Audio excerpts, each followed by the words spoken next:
Her outrage over a MAGA hat in a coffee shop turned into a public conflict. Little did she know, she was humiliating the city's mayor. The aftermath of that morning turned her life upside down. Agatha, a 25-year-old activist known for her fiery speeches on social justice, loved spending time at her local coffee shop. It was her safe space, where she could sip a latte while debating politics with friends or sparring with strangers. But that day, things didn't go as planned. She entered the cafe, adjusting her scarf and scanning the room like an actress stepping onto a stage. Her gaze froze on a man in the corner. Sitting at a small table, he leaned back in his chair, calmly reading a tablet. On his head was a bright red hat with the words, "Make America Great Again." Agatha froze. Her face twisted with indignation, her eyes flaring with anger. To her, this hat wasn't just an accessory, it was a symbol of oppression, division, and everything she believed was wrong with society. "Look at this hate-monger," she hissed to her friend Sasha, sitting at the adjacent table. Sasha, used to her outbursts, tried to calm her. "Relax. Maybe he's just an old guy who doesn't get it." But Agatha was already on her feet. "No, I can't let this slide." Determined, she marched toward the man's table, while Sasha sighed and rolled his eyes. The man seemed oblivious to her approach. He sipped his coffee, his calm demeanor fueling her fury. She stopped at his table, hands on her hips. "How dare you wear that vile thing in our city?" she began, skipping any polite introductions. The man slowly looked up from his tablet. His face showed no emotion as he politely, though with a hint of irony, asked, "I'm sorry, but do we know each other?" The question only enraged her further. "You don't need to know me to understand you're a disgrace to society," she shouted, pointing at his hat. The man, seemingly experienced with such confrontations, calmly set his tablet down and replied, "It's just a hat, ma'am. Maybe you should think before making such judgments." Agatha's face flushed crimson. "Just a hat?" She grabbed the hat off his head. "There's no place for this message here," she declared, clutching it in her hand. The cafe fell silent. Patrons who had been engrossed in their own conversations were now watching the scene unfold. Someone pulled out a phone to record. Behind the counter, the barista whispered something to her coworker, glancing nervously at the unfolding drama. The man calmly stood up, ignoring the cameras and whispers. He gently took the hat back from her hands, his gaze steely. "I think you don't realize what you're doing," he said, his voice low but firm. Agatha's confidence faltered for a moment, but she stood her ground. "I'm protecting this place from hate," she snapped. The man put the hat back on, surveyed the room with a composed look, and said, "I hope that helped." He sat back down, leaving Agatha standing in the middle of the cafe, her face burning with embarrassment. The cafe was wrapped in an uneasy silence, the kind that precedes a storm. Conversations died down. Only the occasional scrape of a chair or clink of a spoon broke the tension. Agatha stood in the center of the room, her fiery gaze fixed on the man as if she were a heroine in a dramatic play. Meanwhile, Michael, the man in the MAGA hat, remained as calm as a still lake, as if the commotion had nothing to do with him. "Look at him, just sitting there drinking coffee like nothing happened," Agatha exclaimed, turning to the patrons. "How can you stay silent? Don't you see that hat? It's a symbol of hate."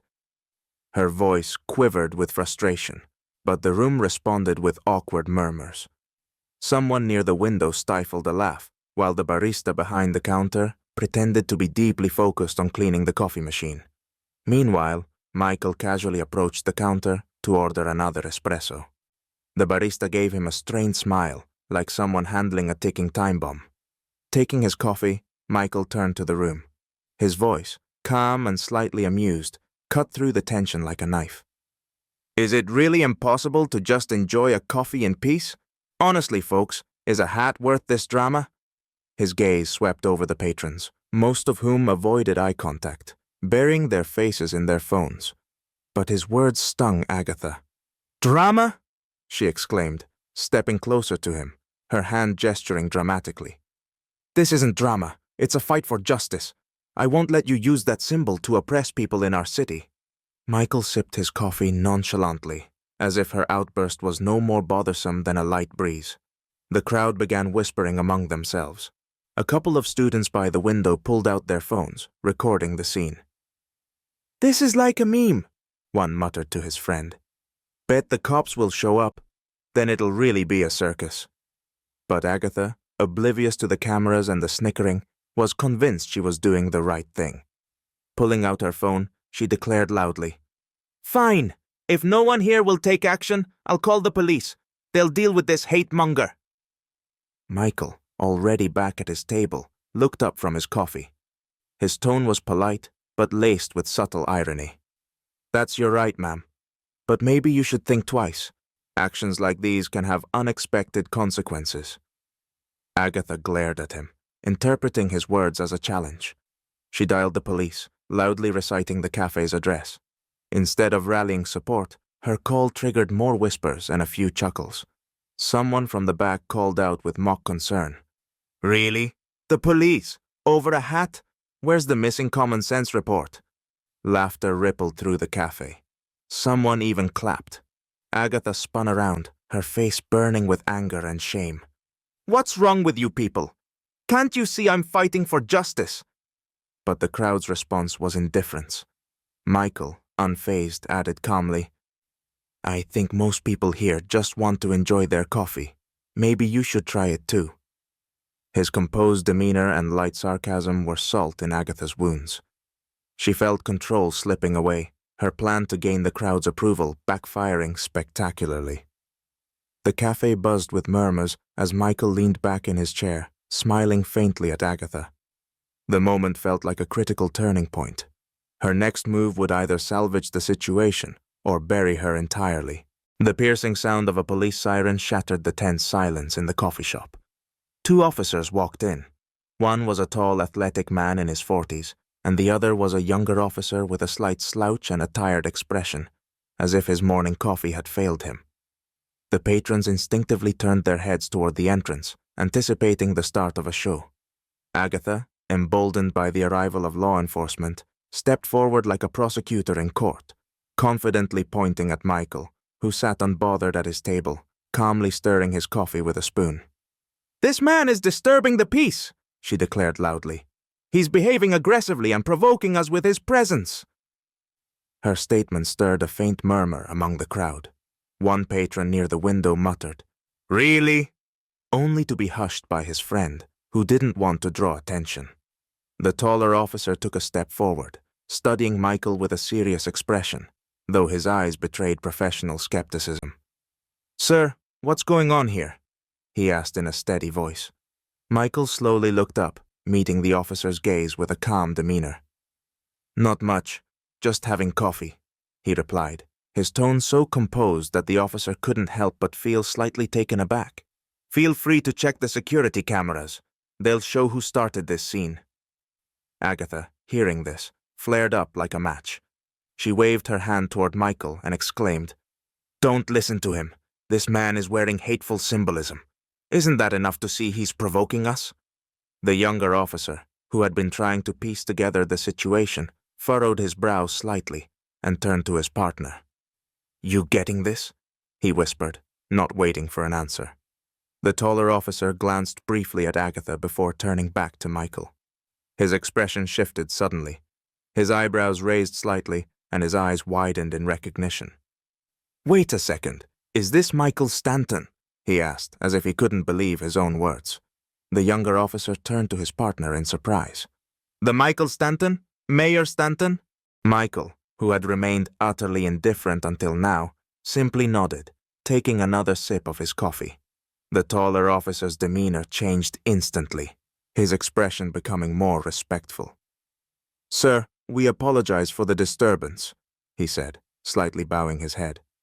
Agatha, still oblivious to what was happening, interrupted him. "So what?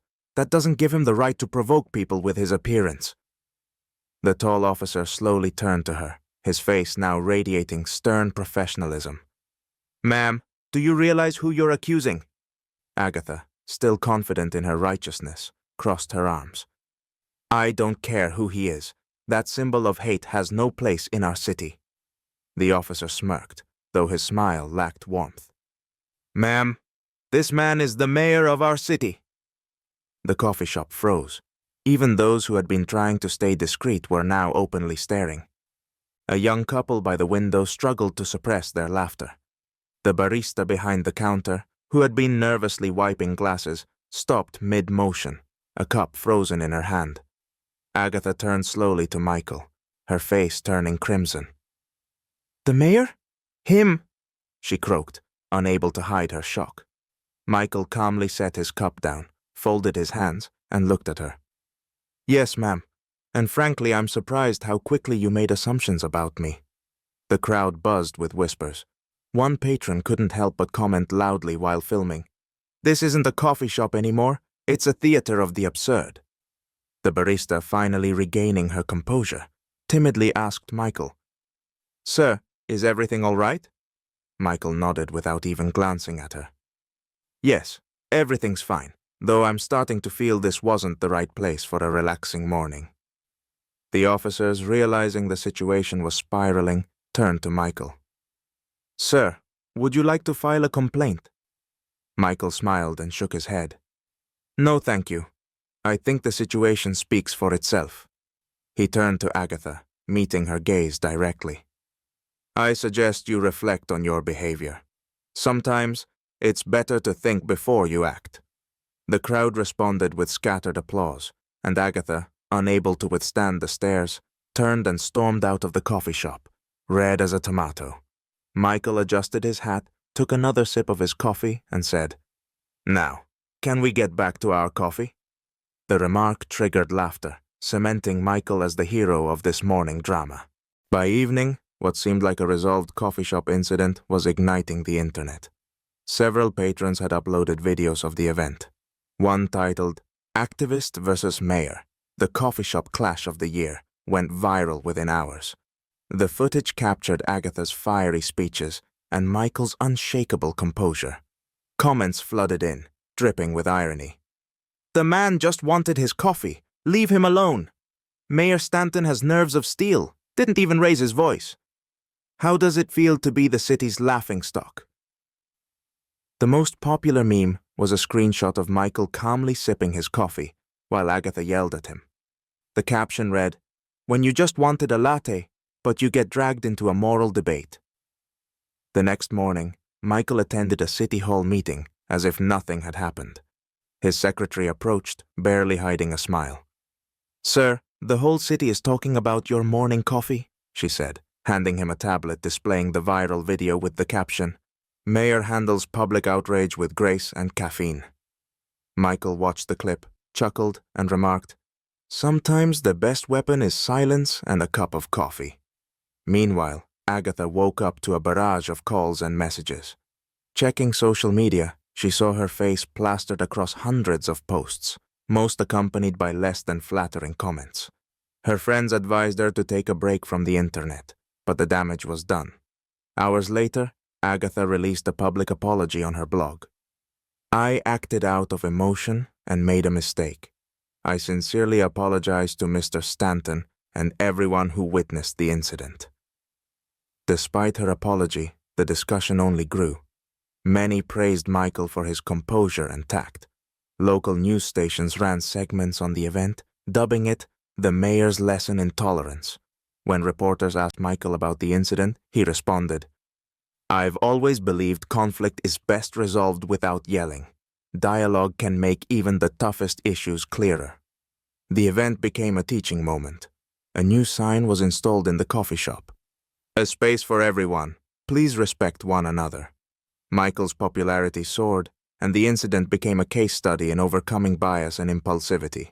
As for Agatha, while her reputation took a hit, she managed to learn from the experience.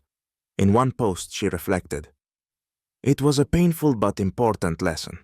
We need to think before judging others. During a subsequent visit to the coffee shop, Michael jokingly told the barista, I hope today's coffee is as good as my patience. The barista replied with a smile, Sir, your coffee's on the house. We need more customers like you." The crowd laughed and applauded. Sometimes being a hero is as simple as knowing when to stay silent.